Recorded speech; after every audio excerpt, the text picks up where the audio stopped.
Well, welcome everybody. We will jump right in here. The normal housekeeping stuff, if those of you who haven't attended our webinars before, yes, we will record this. Yes, we will send you out a copy of the recording probably by the end of today, if not by first thing tomorrow morning. If you don't see it, spoiler alert, it's in your spam folder. But we send it out every single time along with some show notes. We've got a guy named Rob who does a marvelous job getting all that organized for us. So it's being recorded. We'll even give you links to access the slides. We'll put up we do a lot of webinars. So throughout this, we'll probably mention other webinars we've done. We'll always put up the links in the chat so you can go see those. We've got tons of letters and templates and things like that people love. If you have questions as we go, use the Q&A button because what happens is people will say something in the chat and then we'll lose track of it and we'll forget about your question. But if you put it in the Q&A button, it pops up on our screen so we can make sure to get to all of them. Okay, so diving right in, I'm joined by my good friend Leslie. Leslie, tell us about yourself. Why we don't get you enough on these webinars. Give us the background why you're the right one for the task today. So I run with PSG. So I've been at PSG for what, 2-3 years now, I think. It's flown by. I run multi-million-dollar campaigns for clients across the country. I have 6 that I work with very closely, some others that work with less closely. Prior to PSG, I worked with Nick. Actually, we ran capital campaigns for smaller organizations in high schools. So did that for several years. But I think what's relevant today is that I worked on a stewardship team at a national university, my favorite place in the world, Creighton University. So I was on a stewardship team there. We were revamping all of that, formulated our giving societies and kind of put together a strategy for what that was going to look like. So that's where I'm coming from. Awesome. So you've seen Giving Society's topic today at the university level, on the annual appeals that we run, on the capital campaigns we've run. So super excited to have Leslie share some of that knowledge with us. As background, more on the whole firm. So Leslie and I both work at this company called PSG. It's Prenger Solutions Group. We do fundraising consulting. We run large annual appeals. We also provide some outsourced Razor's Edge solutions and some fundraising automation, the newest thing we do that everybody's super amped up about. We also have a little software product we built selfishly for ourselves to help us accomplish a very specific task of setting ask amounts. That's who sponsors all these webinars. So Ask Genius, I know that most of you actually use it. If you don't use it yet, if there's anybody on the call that doesn't use it yet, make sure to check it out. You can schedule a free demo with our friend Andrew Menke. It's going to blow your mind. Okay, so let's jump right in. Giving societies, types of giving societies. There's a couple different types. So we got to start off. Let's talk about what we are talking about, what we aren't talking about. The first giving society, what I would consider, Leslie, this is more the university type, right? So the giving society that its purpose is to unlock benefits for donors. So that's the benefit to a donor, something very tangible. So let's talk about the unbelievable Creighton men's basketball program. Leslie, did you see what they're ranked in what came out this morning? We are ranked 6th in the preseason poll, which is terrifying and also awesome. So the way too early preseason poll, Creighton number 6. I love everything about it. We're all big fans of Creighton basketball here at PSG. So let's talk about the Giving Society. So I actually this came up in my life literally 2 days ago. So at Creighton, they play at the CHI Health Center. This is a stadium map. You can see it's color coded. The great seats are in red and yellow, and then a little bit off of that is green and orange. In order to sit and get season tickets down in the different sections, you need to be a part of a society, right? So at Creighton University, there's a scholarship society, and it is not what you think, right? A scholarship society sounds awesome. I feel very good about being part of the scholarship society. And in reality, if I'm part of that scholarship society, I can tell you for me personally, it's entirely because I want better seats at the Creighton games, right? Leslie, is that fair? Absolutely. So these are all about access and getting better seats, getting something out of it. So both athletics, it's something you see in theaters, different plays, things like that across the country. So very athletics focused, very ticket driven, and getting you something better out of it. So yes, also why they're not as refundable as other gifts. So that's right for it. Yeah, we could get into that too, the tax parts of it. But it's very transactional, right? So like that is what it is. It's a transactional giving society. This came up for me because Leslie and I were talking about before we went live. Creighton has a big rivalry with Marquette, and they have this great game coming up. It's December 30th, right? So it's on Christmas break. I was toying with the idea, maybe I'll drive the kids to Milwaukee. We got nothing else going on. So I texted our friendly major gift officer, Creighton, who normally is good about, helping us find tickets to away games. And Leslie, you know what he told me? He said, I can't do that anymore. We changed our policy. You have to be a member of like whatever it was, the President's Circle or something. So like, So I'm never getting tickets again, is what you're telling me. yeah. So that was like, it used to be, you could get tickets to the away game. There's always like a couple seats held out. And it was so perfect. So I'm like, I have a webinar on this very topic tomorrow, because for like 3 seconds I thought, well, what does the President's Circle cost? That's insane, right? Just for like one like New Year's Eve game, give me a break. But it works because there's plenty of people that are like, oh shoot, well, I guess I really want to do this. So that's how a giving society university works when it's related right to athletics, or to Leslie's point, this is not just athletics, it's theater, it's patrons of the arts. That is a very popular tried and true approach. It's really not what we're talking about today. So if you have questions about it, we can talk about it all day long, but that's not the main topic today. We're going to talk about something a little different. There's also planned giving societies, right? You do not need Leslie and I to tell you about planned giving societies. You cannot swing a dead cat without hitting a planned giving society, right? You cannot look on the internet and not see a million great pieces of advice on how to develop a planned giving society, how to promote it. We all know that works, right? You want to encourage planned gifts to your organization. You want to thank people. That's all well and good. Again, you don't need us to be the experts on planned giving societies. What we want to talk about today is giving societies, which are really functioning as giving tiers, right? When you're running a direct mail fundraising operation or multi-channel operation, whether you're sending out quarterly mailings or a big year-end appeal, you can have giving societies, right? And it looks something like this. This is just me grabbing stuff off of Google image search at last night. On the right, you've got the 1969 circle, the Riverbank leader. The down in the middle here, we've got the blue and gold circle, or the Domus Ecclesia Schola Society. This is a very normal thing, right? Leslie, when you look at these, for these annual appeals, like let's look at this one, just pull it off the internet. Would you imagine that somebody who gave, $500 to this annual fund, would you imagine that they're getting something tangible back, like how the Creighton does, like the ticketing something? No, because that's not the point of these. You're just recognizing different levels of giving. So you're not getting something because you're a member of that society at that level. So they're just putting this out there, setting the different levels, but there's no like you're going to come to this special thing, or you would anticipate that they're like getting a special heavy pen in the mail or anything like that. No, all marketing. Okay. And why? And is that okay? Is that a good strategy? Yeah, absolutely. Yeah. People do it all the time and it works. So yes. That's the big lesson today. Spoiler, this works. If you do nothing else but learn from this webinar, that it's okay to create societies and literally leave it at that, right? Come up with a name, group things together, and give us, the donor, a reason to kind of group ourselves. It works, and that's fine. I'm not expecting any trinkets back for it. So let's talk about how you can promote giving societies. So if you're doing this, again, the giving societies that we're talking about are like societies in name only. I'm not talking about spinning up an entire operation with like, a monthly meeting or anything else like that. I'm just talking about you're doing fundraising and you're putting out certain levels and encouraging people to give to those levels. How do we promote those? First piece of advice I'd have, which we talk about a lot, shift your focus. And we're going to recap this. So for many of you, if you've been around a long time, you're probably a big fan of the webinar we did about how to write the world's greatest fundraising letter. We shared everything in the world that we knew. This is a recap from that. So if you want to know more, I'm sure Rob will share the link in the chat so you can go dig in. But please remember, when you are writing your fundraising letter, it is not about how wonderful your organization is. Okay? Your letter is not about how wonderful Creighton University is, or how wonderful our Omaha Zoo is, or how wonderful our child's school is. That is not what it is. Your fundraising letter is about how wonderful, how amazing your donors are. If you just remember that and you shift your focus when you're sitting down to write those fundraising letters, you will have much more success. Okay. And I repeat it because I find myself falling into that same trap all the time, right? We look at fundraising as marketing. We're doing amazing things at this wonderful child-saving organization.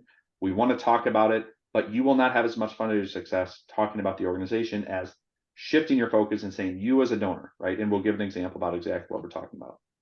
Your donors, before reading your fundraising letter, should look like this. And after they read your fundraising letter, they should feel like this. Okay. And giving societies play a really important role in this. Let's talk about what donors want. Okay, what do donors want? Why do they give to your organization? What is it they're looking for from you? And I think it boils down to about 5 or 6 things. They want to belong, right? They want to see their values in action. They want to be around others with similar values. They want to be around other generous givers at the same level as them. They want to feel needed. They want to feel appreciated. Leslie, what resonates? So let's talk about in terms of giving societies here in the topic at hand. You've been doing this for a really long time and have had great success with it. What of these what jumps out to you? So in the middle there, the 3 and 4, those are kind of what you can use giving societies for. So everything you're doing should be giving you options to see their values and actions, to feel needed, to feel appreciated. Everything you're doing should do that. Giving societies give you the opportunity to have them be around people with similar values, to be around other generous people. That's kind of where that access thing comes in. Maybe it's having coffee with the president, or maybe it's getting a preview of something that is just for people in that giving society before it's available to everyone else, whether it's renderings or what have you, if it's a campaign. And it gives you kind of the room to bump elbows with people that are in that same group that also care deeply about Creighton University, or about your parish, or about your kid's school. Yep. Give you that opportunity. Yep, well said. So you're fine, again, you're fine just creating a giving society and doing nothing else other than have it be a marketing. You will effectively move donors up the ladder. If you want to go a step beyond that, don't focus on trinkets. And we get this question all the time, is why I bring it up. Don't focus on that. Focus on something meaningful. They want to be around others that give it a similar level, that share that affinity for the organization. Tom Ahern, we love Tom Ahern. I've never met the guy, but I'd love to tell him how much help he's done for me personally as a fundraiser. I know a lot of us at PSG, we read all of his books. This is an appropriate time to bring up one of the things that he says so well. You can't thank the donors when they're dead, right? When in doubt, whenever you're sitting and thinking, man, am I communicating with my donors enough? The answer is always no. And it's like, well, I don't know how to reach out to them. I don't know what to focus on. Thank them. Tell them they're special. Tell them they're great. It's always the right time to tell a donor how wonderful they are. Quick plug for all of Tom's books. Don't go buy him. This man deserves your purchase, right? Don't go to the library and read it. Buy one of his books on Amazon. He's incredible, right? It's the best advice you can get out there. So when we're talking about giving societies, whether it's a planned giving society, whether it's a transactional sort of university type, or whether you're just putting up, from a marketing standpoint, putting up some giving tiers, make sure to thank your donors over and over and over again. Let's talk about what the letter itself will look like. Okay. The best piece of advice that I can share is, if you write a letter that makes the reader nod his or her head, you have done your job as a fundraiser.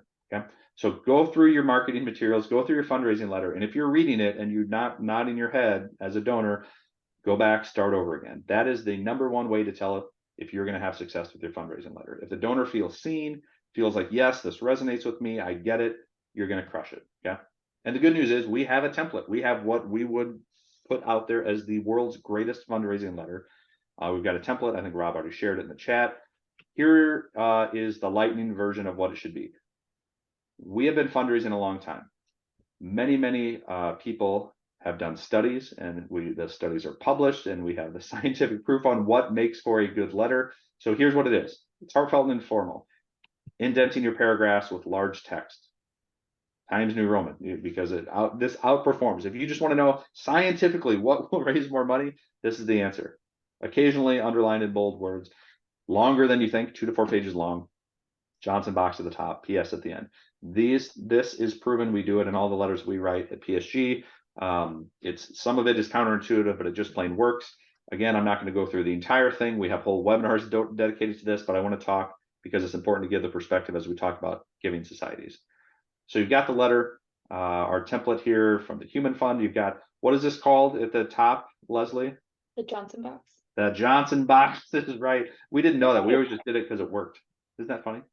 I have no idea why it's called that. I should look that up probably. I'm going to assume there's a Mr. Johnson somewhere that opened up a consulting firm and said, you know what, I've done some A/B testing. So eyes go first. When you open up the letter, you're looking there. Then the second thing you look to see, did they spell my name right?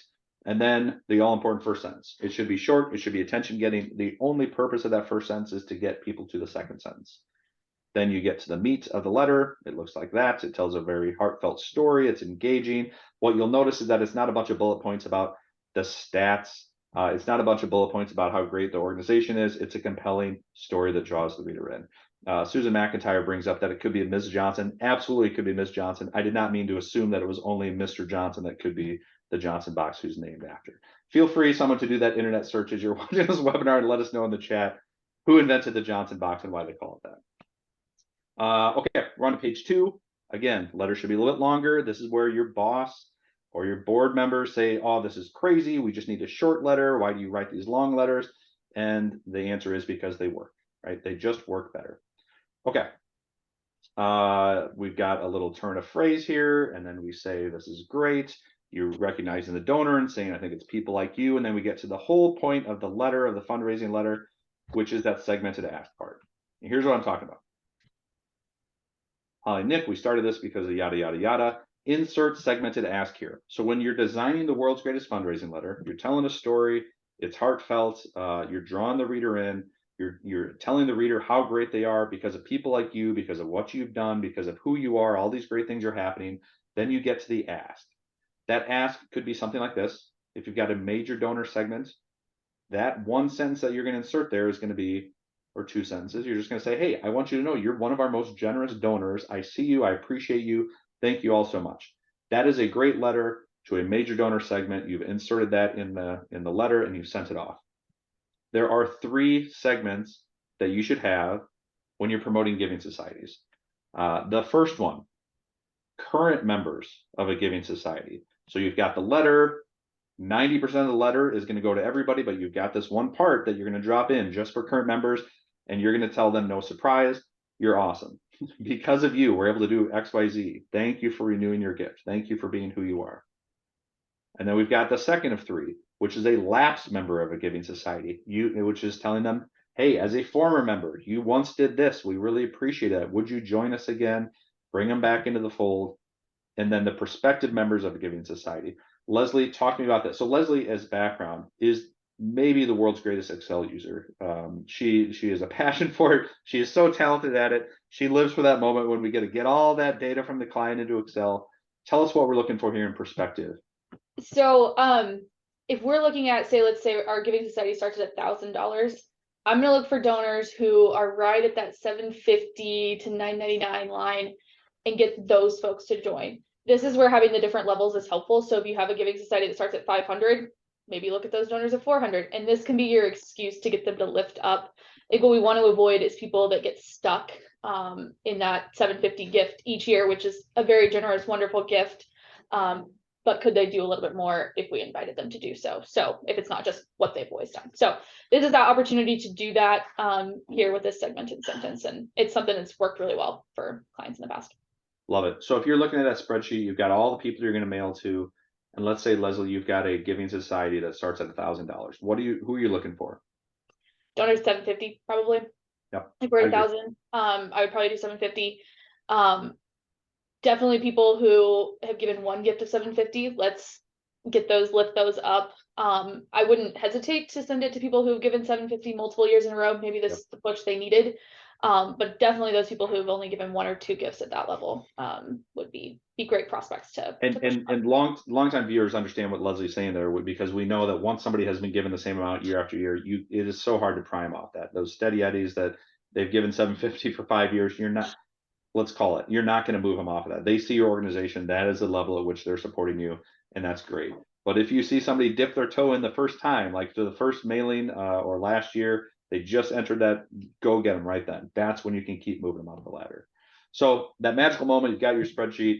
We love this group because it is one of the clearest groups that we can elevate up the ladder and increase donations to an organization. People who are just on the cusp, and you can write them. I even love how the sentence is. I love it because it's the world's greatest fundraising letter. You'll notice it doesn't hit heavy on the amount. It's telling them, here's the exact number of people who are doing this, right? That is a powerful psychological tool when it comes to fundraising, when it comes to any sort of purchasing decision. When you present people and say, hey, everybody else is doing this. People like you are doing this. That's incredibly powerful. I always think, Leslie and I are longtime travelers. We've worked consulting, so we're very passionate about air travel. when you go to purchase a ticket somewhere, you'll always see, right? And so Leslie, you'll know this, right? Whenever you purchase a ticket, what's that little box you have to check? It's to decline insurance. And how do they present that every time? Like it's just a little bit more, right? Yeah, it's a little bit more, and they always say 3,000 people have done this today. Or you go to book something on like VRBO or like Airbnb, it'll always be like, hey, buy the insurance. 7,000 people bought the insurance, Yep. or hey, 1,500 people have looked at this house today. Like they do that because it works. It's taking you out of just your individual scenario and putting a little bit of that FOMO in there, a little bit of that feeling of, hey, everybody else is doing it. So this is really powerful. And one of the key takeaways from today, giving societies, look at 3 segments in your letters: current ones, lapsed ones, and prospective ones. Perspectives are the ones that's where you're going to make a lot of your money. We've put that to work. We just recently, actually, Leslie just worked with the client on this, adding new. So what did we do here? We were adding some new lower level tiers. Is that right? We did. They had one level that was at 5,000. That was it. So we obviously had a lot of donors that were far above that, and then we had a lot of donors in that 1,000 to 5,000 range. And so we were like, let's see what happens if we give them some levels to look to. The other thing for us was really we were trying to lift people from one to the next, and so this was an opportunity to do that, to create some branding and marketing around it. So it worked well. So and it bears repeating only because we hear so much from our clients, like there's like a fear around adding new giving societies, like it's something big and formal, and we need to like get committees together and like think it through and come up with all the different benefits. You don't need to do that at all. You really don't. You just need to make sure that it's a meaningful, it's called something that's interesting and meaningful, and that's it. Like the conversation can stop right there if you're just looking at it from an annual appeal perspective. A little bit of strategic advice, things we get asked all the time. Should we list a donor's previous gift in the letter or the pledge card? The answer is very lawyerly, it depends, right? But it depends. The answer that we all hate. It's helpful if you want to anchor a donor to the same gift, which is not what we want to do. Giving societies are all about levering people up to that next tier. But it's dangerous. It's dangerous if your data is not accurate, right? Pledges, soft credits, spouse gifts, all that stuff that makes us nervous about, if you were not confident putting that previous gift in there, then leave it off, and you're just fine leaving it off. What about asking for the specific amount in the letter? We talked about on the pledge card. The answer is very clearly no. Do not break the spell of a letter. If you go back and look at the letter, if you go watch the webinar that we put the link in there, it's all about casting a spell. You want to get the donor involved. You get them nodding their head. They're feeling good about the letter. Nothing breaks that spell like a very harsh, like, would you now give $1,725? You don't need to do that. Let the ask strings do the heavy lifting for you. Okay. That's typical advice that we give out to everybody. There is an exception. It's an exception on the topic we're talking about today. If your ask is something meaningful and not algorithmic, then it's fine. And here's what we're talking about. Please feed a child for $20 a week. If your ask is something that's tied, right? It's relational. It's $20 to feed a child for a week, or join this society with a gift of 1,000, then you need to put the ask in the letter. Okay. It's too much to just have a pledge card that says, $1,000. If you want to invite them into a society, invite them into the society and tell them that 385 other people are in this society. Make sense? Leslie, do you agree with all this? yep, absolutely. That's the only ask amount I put in letters is for that society. Yep. And that's that's counterintuitive. So I know we get a lot of good questions about that, and there's nothing better than proving to people as they do this in their own fundraising, they see the results. Do not put it in the letter. Let the pledge card do the heavy lifting for you. Looks like this, right? I get an appeal in the letter. It just tells me a good story, makes me feel important, and then I get there and I check a box, right? This is actually what Ask Genius does, and I know, again, most of you are already using it. If you're not yet, you can check it out. Ask Genius is the tool that sets those ask amounts for you. So crunches all the numbers that you have in your database, looks at wealth screening, looks at behavioral patterns, and then spits out the perfect ask amount for everybody on your list. You can decide if you want to be aggressive or conservative. Does an amazing job at it. You don't have to take our word for it. The Wall Street Journal ran a big article on this, about this amazing study, and then this crazy way that you can get people to be more generous. And the answer is put ask strings in front of them that are personalized to them. So that's what Ask Genius does. Again, if you don't use it, make sure to check it out. Leslie, hot topic. Should you publish member names, right? We're talking about giving societies, so maybe I gave it a level and I'm part of the, bronze circle. What's your first reaction to that? No. Why do you say that? Why do you think, why not? Why not just put it all out there? Um, Guilt people into giving? there is nothing riskier than publishing a list of your donor names. So many things can go wrong. And the payoff is so small in 98% of cases that it's just not worth it. Nothing gives me more anxiety than having a list of donors being public, like nothing. So, and that dates back to my Creighton days. So that was something we looked at a lot at Creighton, was whether it's worth it or not, and came to the conclusion that unless you're doing a capital campaign, it's not worth it. So this, again, we're going to break the mold because there's lots of places that just, this is what they do year after year. We publish this list and we send it all out there. We always want to minimize risk, right? And on this topic, Leslie and I were preparing for this, and we were joking because a lot of our clients are on Razor's Edge. So we're all Razor's Edge power users. On the forum, and I'm sure many of the people here are on there too, this question was yesterday afternoon. Somebody gave me this exact example. They're like, hey, they put out an honor roll of donors, and the donor was on page 3, and the donor got upset.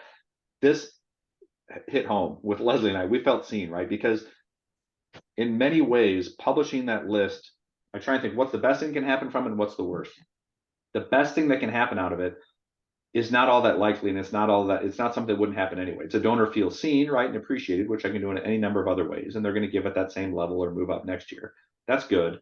But think of all the risks, right? Did you spell them correctly? Was it really a gift from Nick and Holly, or was it just a gift from Holly? Because Holly's going to be upset, if it was credited to the whole family, if really it was just, Nick didn't want to give to the organization, or maybe it's a pledge, or, there's so many things that can go wrong. So I guess what I'm telling you is what Leslie says, be cautious. If you're at all nervous that you're going to screw something up, or that your names aren't spelled correct, or whatever, you don't need to do it. Do not feel pressure to put it out there and then, take those whacks on it. It's also, Leslie, what does Wellscreen do? Like how does this interplay, like publishing donor roles? You want to talk about that?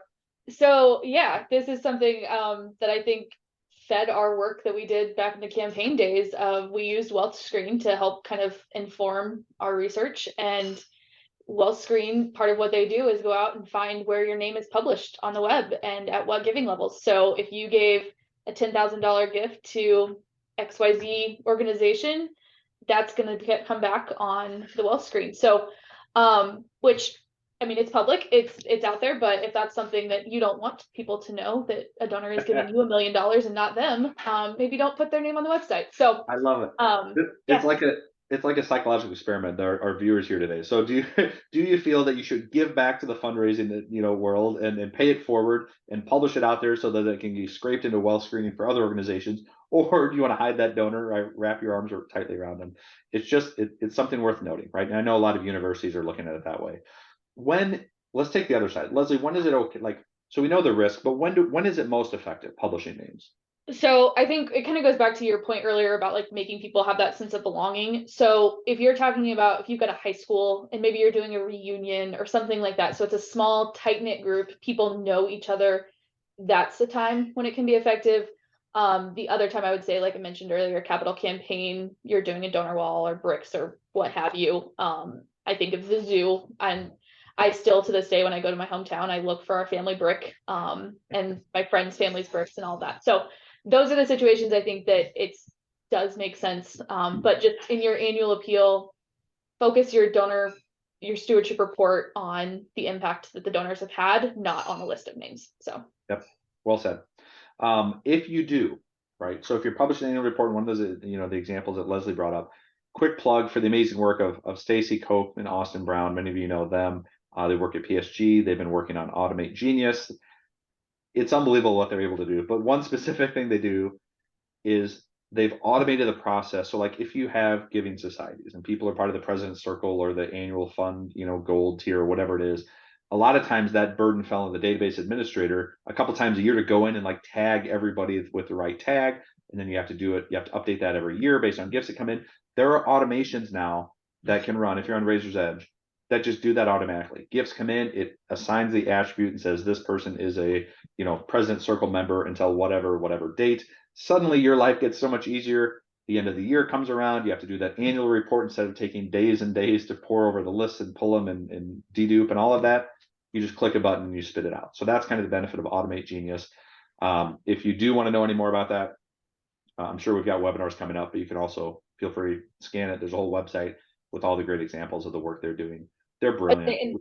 And I would add too, even if you're not publishing lists of names, you can still use that tag feature in really good ways when you're doing your letter segments and things like that. So even if you're not publishing lists of names, that's still a helpful tool. So Yep. Like it's getting too easy for fundraisers, right? In the old days, we had to really work for it. And now technology has gotten there. It just does it all for us, drafts emails for us. It's incredible. Okay, I want to talk about a donation page experiment we did on this exact topic of like giving societies. So here's what we did. We're always running A/B tests for our clients, and our clients are we work with large Catholic dioceses. That's what we do on the consulting side, when we're not working on Ask Genius and helping with automation and all the other things. So I'm talking about a client, Diocese of Phoenix. A couple years back, the first A/B test, we wanted to know, how do we design the world's greatest donation page? And we were testing out photo or no photo, right? Long text versus quick and to the point. And what we learned was that people give more when there's a nice photo there and there's affirming language at the top. It was counterintuitive to some of us. We thought if they're at the donation page, they just want to give. But we always follow the data. So we tested it. We got to the appropriate sample size. We picked a winner. The winner was photo, affirming statements at the top. So then next year, everything looks like that. And then we ran another test. And here, going the wrong direction. So here's year 2. We took all the lessons from year 1, we applied it, and then we tested something else out. And I was so excited for this. We had a thought, we had giving societies there. So if you look on the left-hand side, there's like Our Lady of Guadalupe Circle. There's a, Mitre Society. There's Shepherds. So there's like, I thought this will be great. Everybody loves giving societies. We know that they were naturally are inclined to join a giving society. Let's put it right on the donation button itself.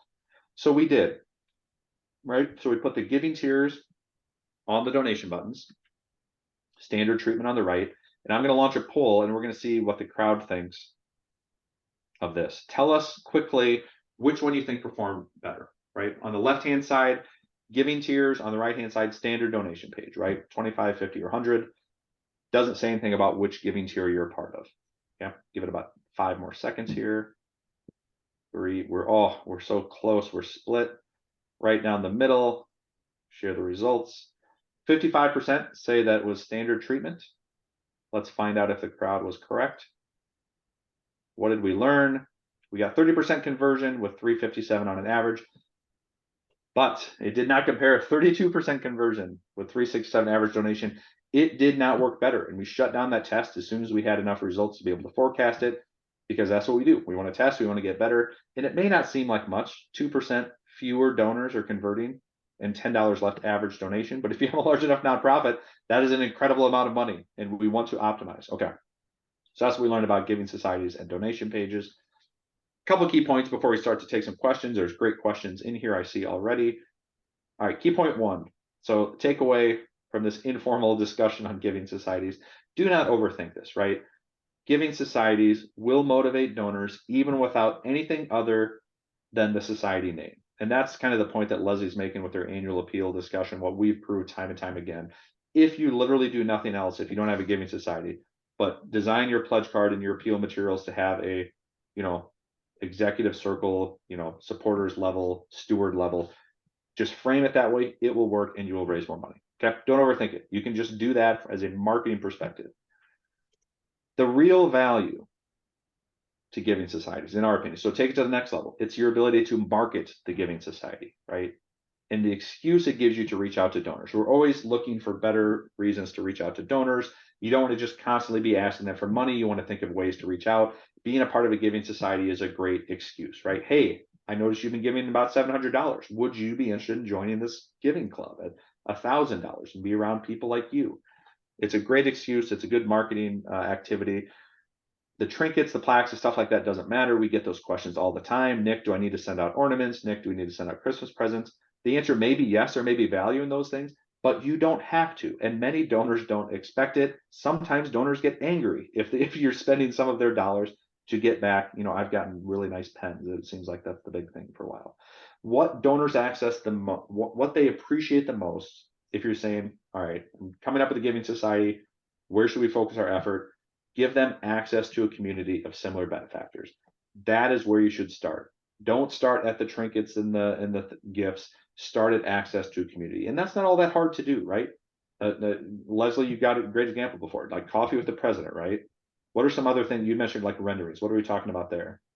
So if like have a webinar or something similar to this, invite people, it's a virtual event. Let's see what the new building is going to look like. You'll be the first to see it, first to ask questions about it, things like that. I think those are always done well. The other thing I think one of my favorite donor thank you gifts we ever did was at a Catholic school. I was doing a capital campaign, and we had the kindergartners write thank you letters to the Giving Society members. So things as simple as that. It doesn't, a pin isn't going to move the needle. My 75-year-old grandma getting a letter from a kindergartner is going to move the needle. So Yep. Well said. Final key point. This is and again, this goes back to letter writing. Then we talked about it a bunch, but just it's worth repeating. I think this is the holy grail out of fundraising, right? It's because it just works so well. People like you make gifts like this. There's Russell James does all the great work on I think he's at Texas A&M, research on planned giving, and he's just an incredible resource. He talks about this as well. It motivates us as donors to think that other people are doing this sort of thing. Like people like you do stuff like this, right? So when it's a giving society, it's 385 people just like you are part of this club and are giving $1,000. It's very, very motivating. Make sure you're dropping that in to all of your Giving Society materials. We'll take questions here quick. What's coming up next? As you know, if you're a part of this, we do these webinars all the time. We experiment with our clients. We raise a ton of money, and then we learn everything, and then we share it through free webinars. The next one is everything you need to know about year-end giving. We'll be having our good friend Sarah Aligo joining us to talk about year-end giving. Yes, it is time to start talking about year-end giving. The year is basically behind us. It's practically Halloween, which means it's Thanksgiving, which means it's Christmas, and the year is over. So start planning right now. If you want to know where to find all these webinars, we've got a great Ask Genius. We've got a newsletter, goes out about once a month. It's not a daily thing. It's not even a weekly thing. It's just whenever we have something that's really interesting. We've done a new research project. We've got webinars coming up. That's the spot to go. Sign up for that Ask Genius webinar, and you'll hear about all the great stuff. I'll stop there, and let's take questions. Leslie, when I was talking, anything that jumped out to you that you want to get right away, or should I just run through these? go ahead. Okay. I started. Let's start with Mike, good friend Mike in Lafayette. Does this work to get, oh, so you're talking about Ask Genius. Does this work to continue to get people to increase giving year over year, or is the first bump felt in the first year? Love the question. A couple answers. Yes, it works year after year because Ask Genius, every time you run it, it's pulling all of the data, right? So it's pulling giving history, not just from last year, but 2 years ago, 3 years ago, whether they gave to a special event, updated wealth research. So it's a dynamic thing that every time you go to set out an ask amount, every time you send out a direct mail appeal, you're running a quick through Ask Genius and it's spitting out the ask amounts. So all of our clients that use it, they use it for everything, right? It's unlimited throughout the year. It's a low cost subscription service, crunches your data, gives you the personalized ask amounts. And we measure it then religiously, and we continue to see year after year after year, you're moving those donors up the ladder. It doesn't have a huge impact in participation, right? So don't look at Ask Genius as a way to suddenly get people who've never donated to suddenly care about your organization. That's not what it does. What it does is it gets people that care about your organization that are on your list, and it optimizes the amount that they're giving, right? It increases those donations in many cases very significantly, right? Just based on the behavior and the data you have inside your database. So good question from Mike. Question from Elaine. Does this style work for younger donors? I think she's talking about the letter here, probably, Leslie, that the longer form letter, a younger donor base. I'm going to share my opinion, and then Leslie can share hers. We are constantly bombarded as fundraisers with bad advice from executive directors, from board members, from well-intentioned board members, from other employees who say things like, nobody reads, nobody has time anymore, you have to give them bullet points, short and simple. It's all well-intentioned fundraising advice, and it's all terrible fundraising advice. That is not what works, okay? And this is borne out on every test we've run, on every test that there's entire research firms that do nothing but test this because we all want to raise as much money as possible. Longer letters work, even when donors, we think that they're busy and that they don't have time. If they are a donor, if they care about your organization, it just works. They want to read, they want to be engaged, and they will make a donation. We have tried to do email only appeals. We've tried to do short, punchy appeals. They never ever work. They just don't, right? So that's my first thought. Second thought is we talked about younger donor base. Younger donor base is great, 30 to 50, that's wonderful. Just keep in mind that's about as low as it goes from a donor base. We've had many organizations that are like, oh, we got to get those young 20 somethings to give the same as the 60-year-olds. It will never happen, right? The average donor in America is 68 years old today. 10 years ago, the average donor was 68 years old. 30 years ago, the average donor was 68 years old. That's just the way it works. Leslie, anything you'd add to that?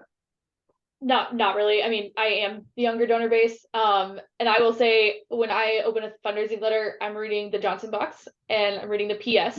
And if those catch me, then I'm likely to read the other one. It doesn't matter how long or short the letter is. It depends on what those say and if I feel like it's worth reading from there. So that's my answer as the mid-30s person. Let me plug another book. So if people haven't read Malcolm Gladwell, read Malcolm Gladwell. There's this wonderful, I think it's not Blink, it's the other one. I'll think that somebody on the line's probably seen it. He talks about all the research that goes into, it was like selling products, and they would ask consumers, what type of coffee do you like? And Americans would say, we like robust, strong coffee. Everybody self-reports. So then, but what in reality is true is that we don't. None of us like. Everybody likes milky, sugary coffee, right? So even if you have my point is, even if you have donors telling you, hey, I don't have time, just, you don't need to send me that letter, just email me. Even though the donor thinks that's true, it is not true, right? And our job is to do what will raise the most money for the mission that we're looking to carry out. So hold fast, go with what works, and what works is longer, heartfelt letters. Okay. Automate Genius, Blackbaud, all truths. Excuse me. Question from Kristen. Does Automate Genius work with Blackbaud, all true? Not yet. So the answer is yes, it could, but not yet. We're not supporting anything other than Razor's Edge only because we're a small but mighty firm. We know Razor's Edge inside and out. We've got the API connections there. In time, we'll probably get to All True. We'll get to Salesforce and all the other stuff. For now, we're just building automations on NXT. But I appreciate the question. Stay tuned, Kristen. All right. Question from Jennifer. In addition to giving societies based on gift amounts, let's not forget about donors who give year after year. Legacy Society. Yeah. Leslie, thoughts on this? Yep, love that. And I think that's something actually I think all of my clients have a society that is based on consecutive donors. We created at Creighton, we had like our major donor society, planned giving society, and a consecutive donor society. So yes, absolutely. I think that's one of the best ways you can recognize people, that you see them and you recognize what they've done. So I love them. Last two questions here, unless people want to submit any more, which please do. Question from Teresa: is there literature that supports stopping publishing member names? This would be so. I want to be clear. We always follow the numbers where they go, and we design tests every time we can. We have not run a test where, because what it would have to be would be, we'd have to send out one group, we'd have to send publish the members' names, like, and send it to them, and do a control group and not send it. And then we have to measure the next year and find out what impact that had on giving. We could theoretically do that. I don't know if a client would want us to, but also there'd be so many other factors at play there. How could we pin down exactly whether or not that donor, made their gift? Was it the letter we wrote that year? Was it something else? So we don't have that very clear scientific. What we do have, I suppose, though, is anecdotal all day long about, we have many of our clients and places worked at have pulled back from publishing member names and have seen no downturn, right? They have not seen donors freak out. Leslie, is that fair? Yep. Absolutely. As I say, even when I was at Creighton, we were doing a ton of research because we were building our giving societies. And that was something, it would have been back in 2013, 2014. And that was a brand new concept at that point. And it has not changed anything there. When I was doing just kind of pulling some different things for this webinar, even I just kept seeing it over and over and over again. That's something that people are recommending moving away from. Respected people like Tom Ahern and Bloomerang and other organizations like that. So it's definitely out there. It's not hard. I mean, just if you Google giving societies, that's what's going to come up. It's stuff like that. So Mike was clarifying. So his question about we're talking about bumping. He means, does the giving society continue to bump year after year? No. We would want to. The way it works is if you have an entry level society of $500 and then $1,000 and $1,500, you can move people from one society to the other. That's where the movement happens. Keep the levels the same, right? So that way you're always kind of following folks up the ladder. I was saying I wonder too, is if it's people. So you've got your 750 donor, you ask him to give $1,000 that first year or that second year, they give 750 again. Keep asking them, absolutely keep asking them, but the likelihood of them doing that is going to go down after that first year, if that's what the question is. Yeah, well said. Kristen says, hey, can we offer the year-end webinar in August or September next year? They're already working on it for no. I love it. Kristen's more like probably a Leslie than a me. She's working ahead of time. She's not, waiting until that adrenaline gets you going. Yes, and in fact, Kristen, we probably even have something that we did last year on giving societies that we can send to you. So if we don't drop that in the chat, Kristen, feel free to shoot me an email, and I can probably send you a link that can help if it's not already too late. Question, I saw one from Margaret. We give our Giving Society members an Advent ornament. Should we list this as a benefit? I'm an attorney. I am not giving you legal advice.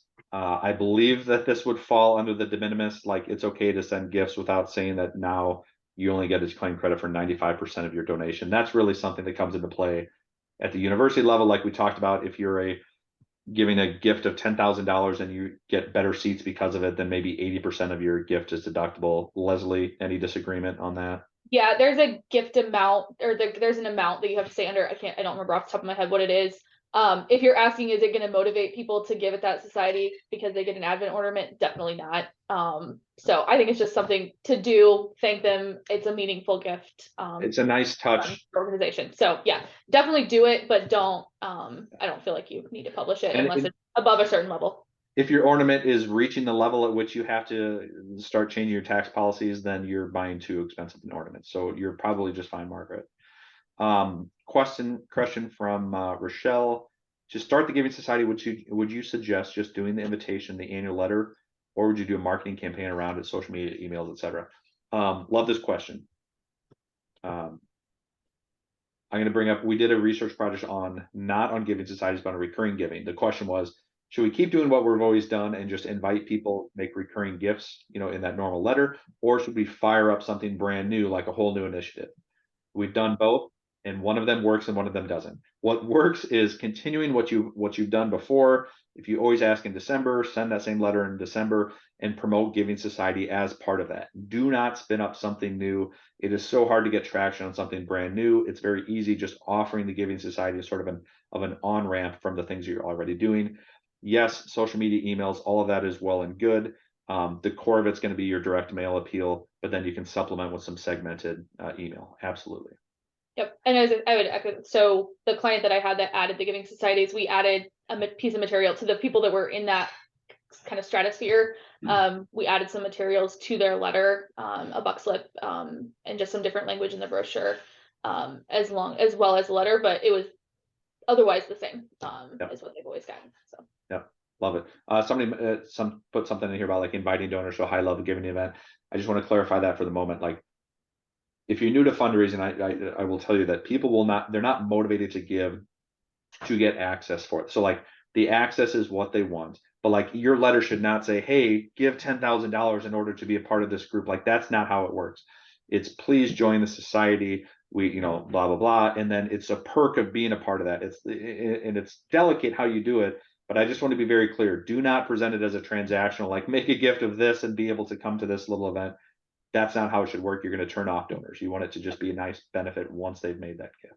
Yeah, the invitation reads, as a member of the Modern Day Society, you are invited. As one of our most loyal supporters in the Modern Day Society, you are invited to this. Yeah, the donor doesn't want to be pointed out what it is that's motivating them. And the motivating number one thing is support for the organization. But then they do think, oh, it would be nice, to be a part of that. But you don't want to hit them in the face with it. Okay, let's stop there, folks. Again, if you have any questions, you can reach out. We're on the webs, right? Leslie and I are both on prengersolutions.com. Check us out. If you haven't used Ask Genius yet, check it out. Do a free trial. Talk to Andrew Menke. You're going to love it. If you haven't checked out Automate Genius, again, you're going to love it. So yeah, and make sure to subscribe to the Ask Genius newsletter. You'll hear about all the webinars we do. It's very infrequent, but we pack a lot of good into it. So thank you so much, Leslie, for joining us and sharing all of your experience here. We'll have you back on soon. And everybody else, have a wonderful day. Thanks, guys.